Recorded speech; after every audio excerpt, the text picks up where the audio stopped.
নমস্কার বন্ধুরা, আজকে আমি বানাবো ঝিঙের জলপোড়া রেসিপি। এটা অ্যাকচুয়ালি পুরনো আমলে মা ঠাকুমাদের আমলে এটা রেসিপিটা।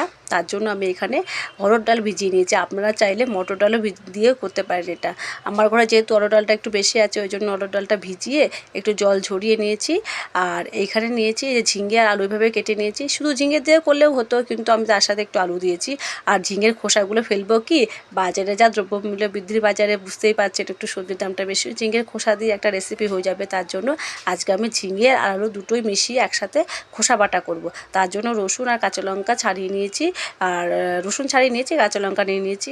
প্রথমে আমি একটা মিক্সিতে আগে এই অরহর ডালগুলোকে পেস্ট করে নেব। এই ঠিক এইভাবে পেস্ট করে নিয়েছি। এটা পুরো জল ছাড়া পেস্ট করতে হবে, জল দিলে একদম চলবে না। তার মধ্যে দিয়ে দিলাম হিং, নুন আর একটু হলুদ আর কালো জিরে আর একটু লঙ্কার গুঁড়ো দিয়েছি। যেহেতু আমি কাঁচা লঙ্কাটা দিইনি এর মধ্যে, ওই জন্য একটু লঙ্কার গুঁড়ো দিলাম। তার দিয়ে এটা ভালো করে মেখে আমি রেখে দিয়েছি। আর কড়াইতে সাদা তেল দিয়ে দিয়েছি, তার মধ্যে একটা শুকনো লঙ্কা ফোড়ন আর একটু কালো জিরে ফোড়ন দিয়ে দিয়েছি।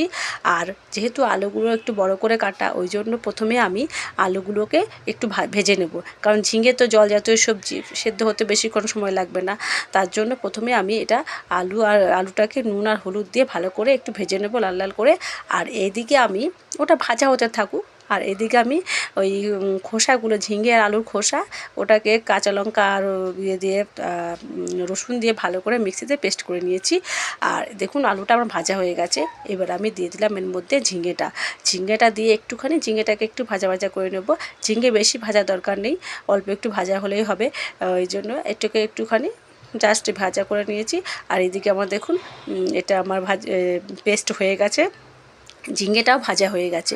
এবার এর মধ্যে আমি দিয়ে দেবো জিরে, ধনে, লঙ্কা, হলুদ, একটু জল দিয়ে গুলে রেখেছিলাম বাটির মধ্যে, সেটা আমি দিয়ে দিলাম। বেশি মশলা দেওয়ার প্রয়োজন নেই।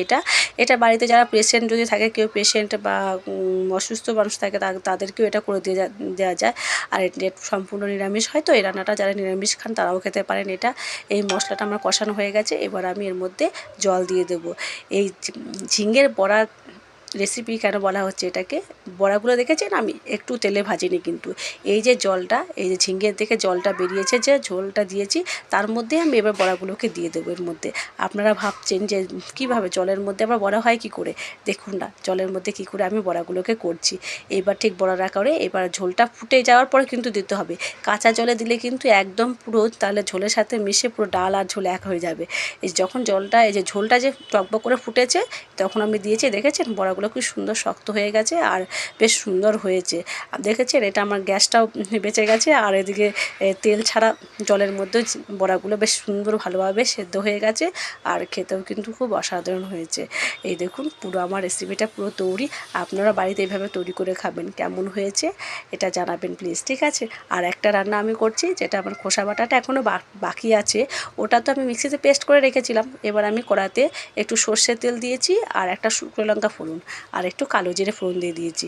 দিয়ে এর মধ্যে সামান্য একটু নুন দিয়ে দিলাম।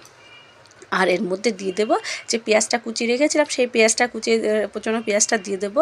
দিয়ে এর মধ্যে একটু নুন হলুদ দিয়ে পেঁয়াজটাকে একটু ভাজা করে নিয়েছি। তার মধ্যে আবার একটুখানি লঙ্কার গুঁড়ো দিয়ে দেবো, কারণ ঝাল দেওয়া আছে যদিও, তবু একটুখানি আর একটু ঝালের জন্য মশলাটা দিলাম। এটাকে ভালো করে একটু কষিয়ে নিচ্ছি। এবার আমার কষানো হয়ে গেছে। আর এর মধ্যে আমি সেই বাটাটাকে দিয়ে দিলাম, ঝিঙে আর আলুর খোসা বাটাটা দিয়ে দিয়েছি। দিয়ে ভালো করে এটাকে নাড়বো। এই যে পুরো জল থাকলে চলবে না, একদম পুরো শুকিয়ে ফেলবে এটাকে, এত জল থাকবেই না, একদম ড্রাই হয়ে যাবে, এটা শুকনো শুকনো হয়ে যাবে। ঠিক এই যে এরকম হয়ে গেছে আমার এটা। ও দেখেছেন কেমন লাগলো? আপনার দুটো রান্না কেমন লেগেছে আমার, আর যদি ভালো লেগে থাকে অবশ্যই একটা লাইক ও শেয়ার করে দেবেন। সবাই ভালো থাকবেন, সুস্থ থাকবেন। আসছি, টাটা।